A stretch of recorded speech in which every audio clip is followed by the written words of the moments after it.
Crime branch ટીમે આંતરરાજ્ય એટલે કે ગુજરાત, કર્ણાટક, મહારાષ્ટ્ર સહિતના રાજ્યોમાં ઘરફોડ ચોરીને અંજામ આપતી ગેંગના 2 સાગીરતોને ઝડપી પાડ્યા હતા. સુરત ક્રાઇમ બ્રાન્ચ ટીમ મિલકત સંબંધી ગુનાઓ અટકાવવા અને બનેલા ગુનાઓ શોધી કાઢવા મેદાની હતી. ત્યારે ક્રાઇમ બ્રાન્ચ ટીમને એવી બાતમી મળી હતી કે ગત 21 જાન્યુઆરીના રોજ અડાજણ આનંદ મહેલ રોડ પર શ્રી આનંદ સોસાયટીમાં રહેતા વૃદ્ધના મકાનમાંથી 20 ગ્રામ સોનું, 150 ગ્રામ ચાંદી, કાંડા ઘડિયાળ, રોકડા રૂપિયા સહિતની ચોરી કરી ભાગી છૂટેલા આરોપીઓ આંતરરાજ્ય ઘરફોડ ચોરી કરતી ગેંગના સાગીરત સલીમ ઉર્ફે સાહિલ રફીક શેખ, સરફરાઝ અહમદ, શબ્બીર અહમદ શેખને ઝડપી પાડ્યા હતા. તો પોલીસે આરોપીઓ પાસેથી કાર, ઘડિયાળો, રોકડા રૂપિયા, મોબાઈલ ફોન અને ઇન્ટરનેટ વાઈફાઈ રાઉટર મળી 4,24,000થી વધુની મત્તા કબજે કરી હતી. તો આરોપીઓ મોબાઈલ ફોન એપનો ઉપયોગ કરી વર્ચ્યુઅલ નંબર મારફતે એકબીજાના સંપર્કમાં રહેતા હોવાની કબૂલાત કરી હતી.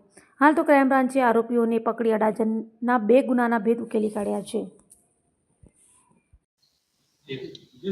સુરત શહેર ક્રાઇમ બ્રાન્ચ દ્વારા વણશોધાયેલ ઘરફોડ ચોરીના ગુનાઓ શોધવા માટે અલગ અલગ ટીમો કાર્યરત હતી. એ ટીમોમાંથી પોલીસ ઇન્સ્પેક્ટર જે.જી. પટેલ અને પીએસઆઈ એસ.એમ. પાટીલ નાઓને એક માહિતી મળેલ કે સરફરાઝ શબીર શેખ, જે બોઈસર મુંબઈનો રહેવાસી છે, જે અને એનો સાગરીત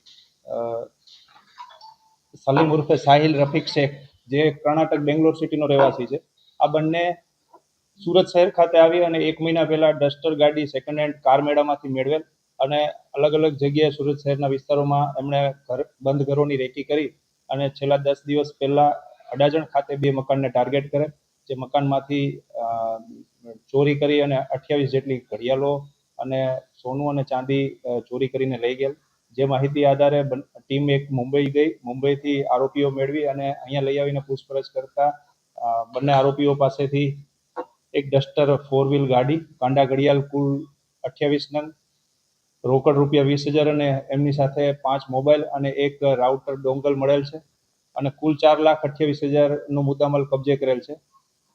બંને આરોપીઓમાંથી સાહિલ ઉર્ફે સલીમ રફીક શેખ નાઓ ઉપર કર્ણાટકની અંદર 40 ઘરફોડ ચોરીના ગુનાઓ રજીસ્ટર થયેલ છે અને સરફરાઝ શેખ ઉપર મુંબઈના બોઈસર અને કાસા પોલીસ સ્ટેશનની અંદર 2 ગુનાઓ રજીસ્ટર થયેલ છે ઘરફોડ ચોરીના.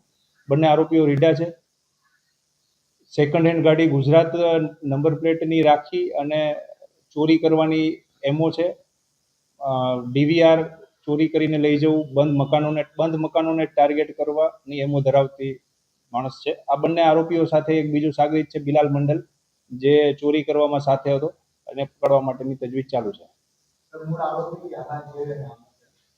સરફરાઝ શબીર શેખ છે, એ બોઈસર મુંબઈ મહારાષ્ટ્રનો છે અને સલીમ ઉર્ફે સોહિલ રફીક શેખ છે, એ બેંગ્લોર સિટી કર્ણાટકનો છે. એક ઘરની અંદરથી 20 ગ્રામ સોનું અને 150 ગ્રામ ચાંદી એમણે ચોરી કરેલ હતા અને 28 ઘડિયાળો ચોરી કરેલ હતી, જે 28 ઘડિયાળોનો ટોટલ મુદ્દામાલ રિકવર કરેલા છે. ત્રણેય આરોપીઓ ખૂબ રીઢા છે, ઘણી વખત જેલની અંદર પણ ગયેલા છે અને જેલની અંદર ત્રણેયનો કોન્ટેક્ટ થયેલ છે.